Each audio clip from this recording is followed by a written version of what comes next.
lecture du message des associations et fédérations de déportés par M. Bernard Montel.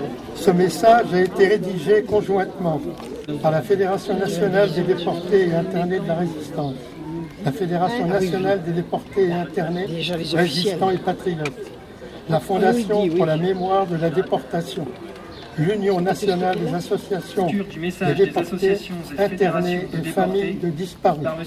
En cette période du 70e anniversaire de la libération des camps de concentration et d'extermination, de la défaite du nazisme et du retour des déportés, nos pensées vont tout d'abord à tous ceux qui ne sont pas rentrés, victimes de la barbarie et des oppresseurs nazis.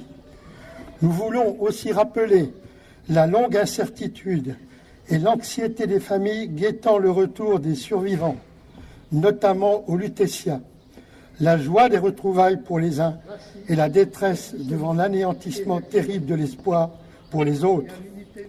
Le retour des déportés que nous commémorons aujourd'hui a symbolisé la défaite de la déshumiliation pratiquée systématiquement par les nazis et le triomphe de la liberté et des valeurs fondatrices de la civilisation.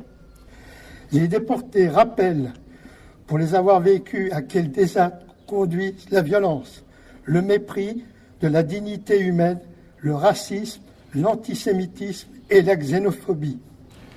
Au lendemain des événements tragiques qui ont durablement ébranlé la conscience collective au mois de janvier dernier et réveillé nos sentiments patriotiques, nous voulons dire notre attachement à la République et à l'unité nationale.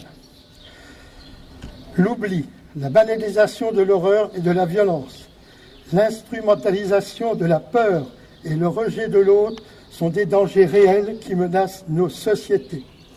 Cette journée du souvenir revêtira tout son sens si elle ne se limite pas à la mémoire du passé, mais si elle s'inscrit aussi dans le présent et l'avenir. Il appartient aux nouvelles générations d'honorer l'action et les sacrifices des déportés en agissant pour que le respect et la dignité humaine, la solidarité et la liberté triomphent à nouveau dans le monde plus juste et plus pacifique.